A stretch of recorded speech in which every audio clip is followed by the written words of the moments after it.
Young children are growing up in an age of artificial intelligence, climate change, and many challenges. Everything is changing except, some say, the educational environments. The system needs to change, and today we have an expert educator that has worked in many different environments. We're going to go in depth into a very difficult question.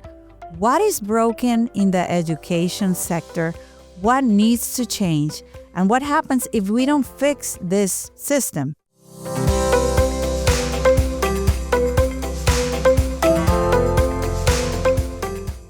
Today I have a very special guest, Tanisha Taylor. Let's get to know her. How are you doing? Welcome to Raising Innovators. Thank you so much. I'm doing well. Thank you for asking.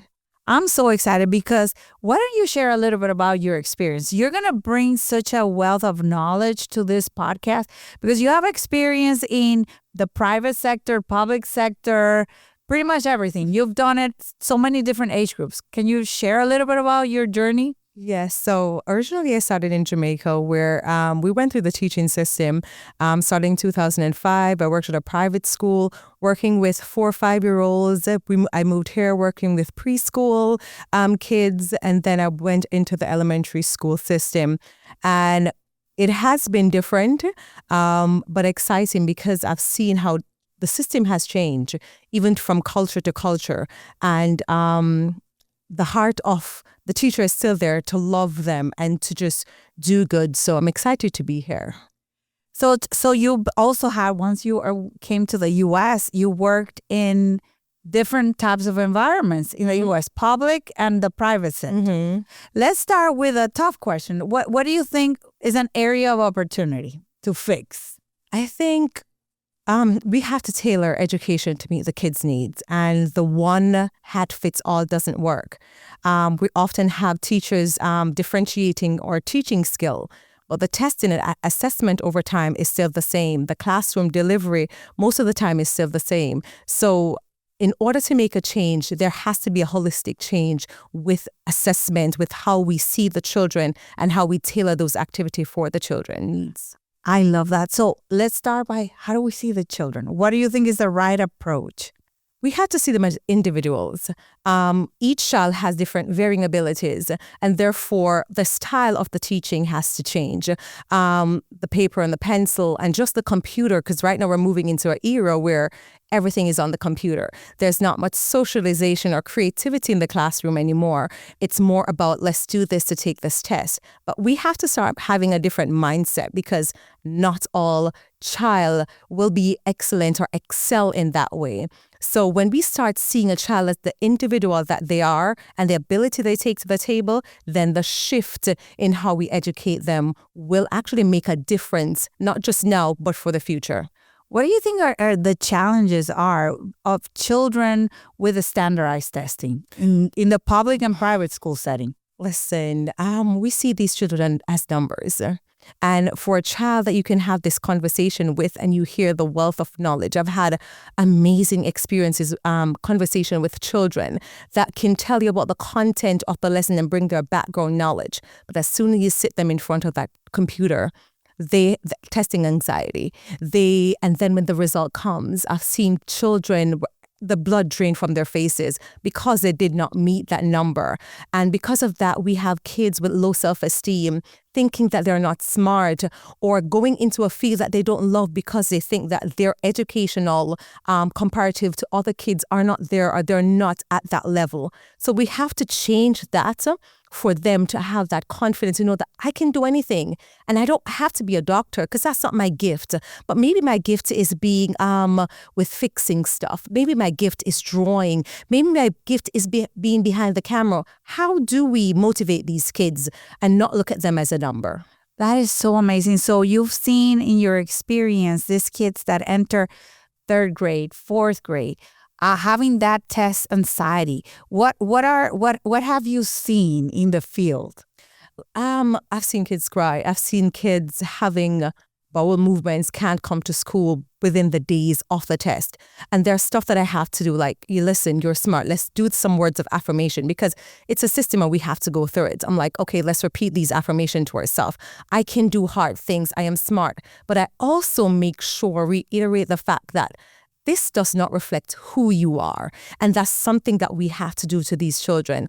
This number does not reflect who you are. And this doesn't encompasses, say, for example, Tanisha, because this is a number that I'm able to produce in this time. This is one day. And we are judging these kids based on just that one day, 2 hours. And we all have those off days, right? Maybe it's this child's off day, and then we judge them based on that. So what has been your approach to overcome that anxiety before taking the test? So I found some good resources about, there was a book that called Testing Anxiety, which I had the kids listen to, and I had them write to themselves, what were they most worried about? And then we had that conversation with them. How do you feel because kids have to be able to actually express how they're feeling in order for you to help them. So we have those main conversation. Why are you feeling this way?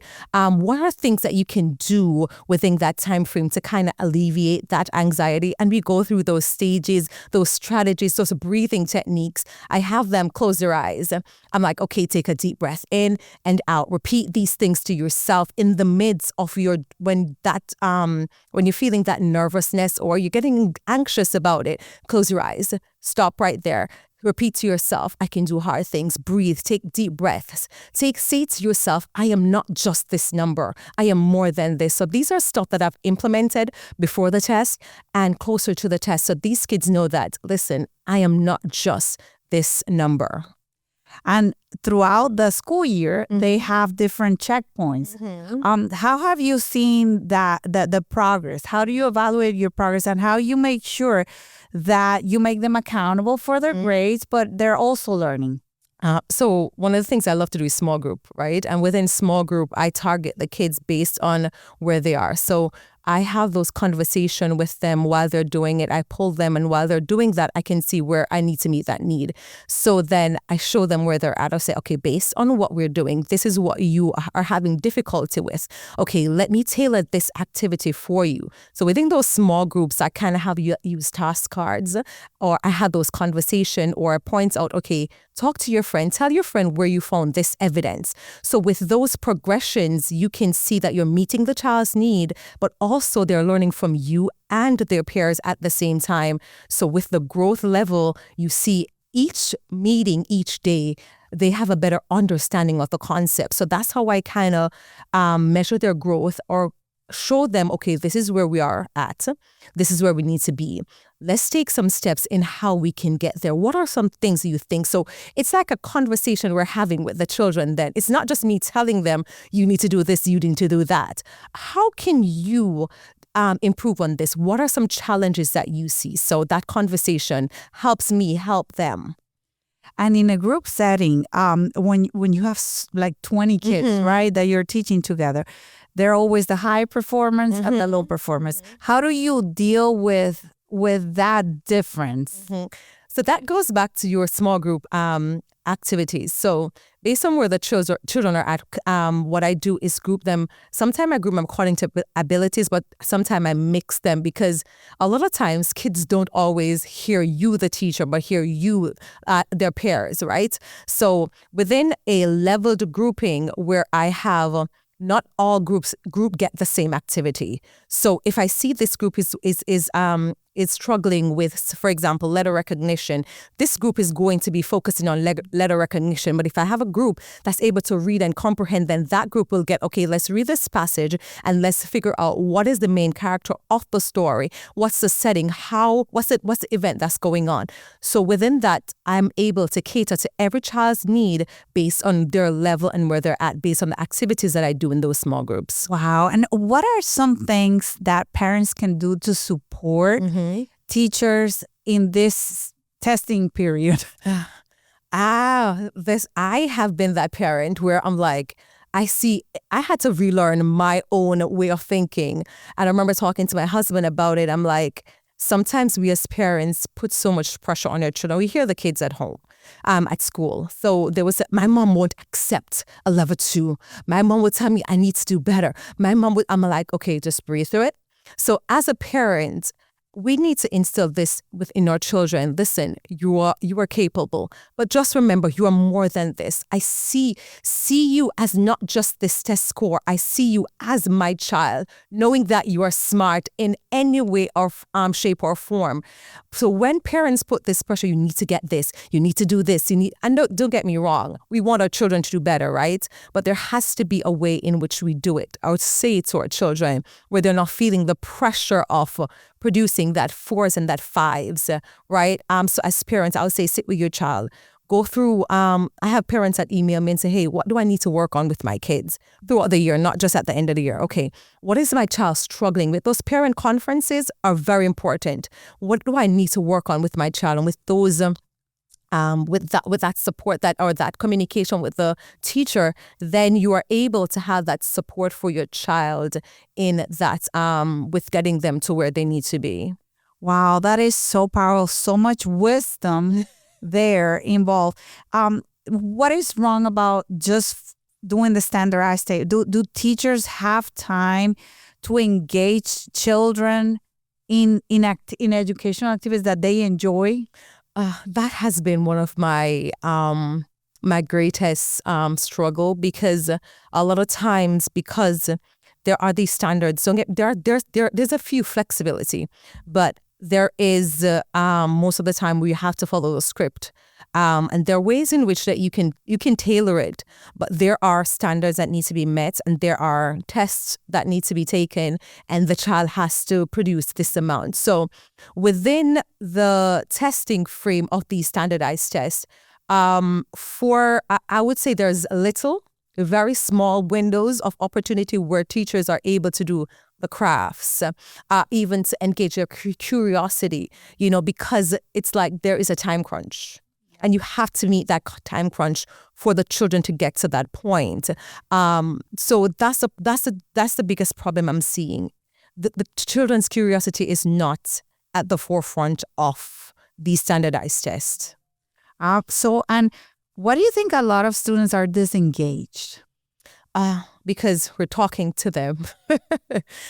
We do have those, and that's why in my classroom for over the years, I've always had that collaboration in my rotation. I call it a rotation, where within an hour time period, each group, a group of 6, a group of 5 kids are rotating through centers, right? Within one of them, I always have collaboration. And within the collaboration, kids are talking to each other, learning from each other, their experiences, their backgrounds to solve a problem. So I think the biggest drawback is that collaboration piece within the classroom. It's hard to find. It's hard when you have a time crunch. This is a time period, this is a time period. You have to find that time for kids to talk to each other, to be creative in their own way. And I would say one of the biggest things that I've learned over the years is that small grouping aspect of it gives that collaboration piece. That's fascinating. And employers say they come up with a framework of 21st century learning of the things that children should know, the famous 4C: collaboration, creativity. But there is a disconnect in what children are experiencing in the classrooms around the world, and the outcome. Like when they graduate, they're not exhibiting the traits that we really need to be teaching. Right. How do you think we can change that? And when do you think that changes? I know that's a hard question. That's a hard question. I think hands-on learning. One of the concrete learning, having them explore. We can still stick to the topic or the content, but how do we get children outside of this box? How do we get children to think okay, we're not sitting here for an hour, for half an hour, just regurgitating something or rote learning then. And one of the things I find is those hands-on learning experiences, because we have from COVID days, we are seeing the shift in the environment of how children now and their attention span is. And with hands-on learning, we get to grab them. We get to have their passion come forth in whatever this project learning as well. And I think that's where we need to go as a nation, as a country. Engage kids in more project to learn, because they learn so much more when they're doing. We can say, but once their hands are in it, they'll remember forever. So I think the shift have to start with, how can I engage these children in having their own innate touch or the innate imprint on these tasks, instead of sitting there and just delivering something to them. Wow. And that shift would definitely have an impact on the mental health of children. Yes. What are you seeing at a glance? Have you tried these new teaching techniques, and what are the consequences of practicing this type of teaching? Confidence. One of the things you see with children that have taken control of their learning is that confidence, because they know that I can make mistakes. And I deliberately do that in class sometimes, right? Even when I'm reading, I'm like, oh, and they're like, oh no, you made, I'm like, oh my goodness, but I'm the teacher. I shouldn't make mistakes. So I'm like, but I'm still learning. It's being vulnerable to kids to make them know, listen, I can fall, right? There's one analogy I always use with my kids, getting them to try, is like, okay, if you're trying to ride a bike and you fall down, what happens if you never get back on the bike? They're like, you'll never learn. I said, that's what education is. Always trying, always getting back on the bike. No matter how many times you fall, get back on the bike and start again. Just know that I'm there to support you until you can do it by yourself. So it's that relationship piece in the classroom. But when those kids are able to know that you as a teacher support their learning, and how their own knowledge is facilitated in the classroom, the confidence piece is one of the biggest piece that will push these children to do anything. And that's what I see missing today from our children. They're very insecure because they're fearful of making mistakes. So when we change into these hands-on learning, they're going to realize it's okay to fail, but I'm going to get back up and I'm going to try again. Resilient children we need to build, right? So this is one of the ways we can do it. Absolutely. And you know what I love about your journey after so many years of experience in K to 12, you're going back to early childhood. Tell me why. It has always been my passion. I was in first grade, right? And I remember my teacher, she was loving, but she was firm. And I said to myself in first grade, I wanted to be a teacher because of her. And when a teacher makes that impact on you, you realize how you can change a life with you. What one person can change the direction of a child's life. And I am able, as a early childhood educator, to form that foundation for these children.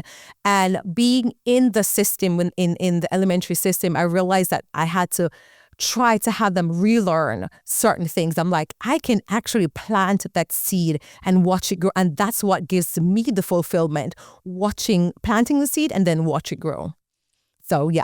And I am fascinated because you're entering a new stage in your life, because now you are becoming an education entrepreneur with your husband. Yes. So you want to tell us a little bit about that personal growth journey? That was born out of my the advocacy I have for young children. I remember just being in the system and realizing that I wanted to make change. And I realized I couldn't make change where we were or where I was. And I'm like, okay, the only way to make change is to be a part of the head, from the stream of the head to make those changes.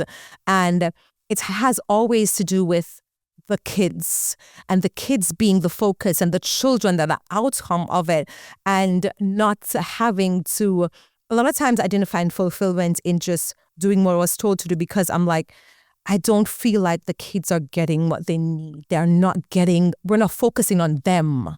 We're focusing on the ratings or the scores. And I'm like, that's not where my heart is. And I remember pitching it to my husband, and he's like, okay, let's do it. And I'm so excited. I am so excited because I can see the passion that have been hidden for so long starting to kind of come forth, so I'm excited. And why early childhood? I love children. I love, it was funny because if it wasn't early childhood, it was child psychology. I love how the children mind work. I love the creativity that you can put a box in front of them and they can make anything out of it.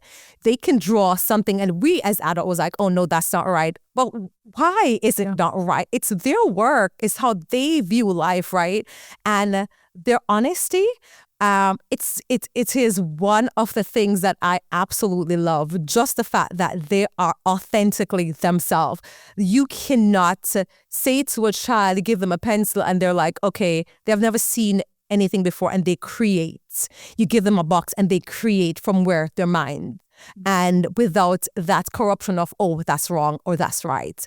So yeah, just the authenticity of the child themselves. Well, I am so excited about the lives that you are about to change in your own school now with your husband. So congratulations. I think this has been a wonderful podcast with a lot of wisdom. You shared a lot of wisdom of what things that need to change, and just a very solid reminder of the things that on how we see children and their possibilities. And how we can change that. So Thank you so much for being a guest in Raising Innovators.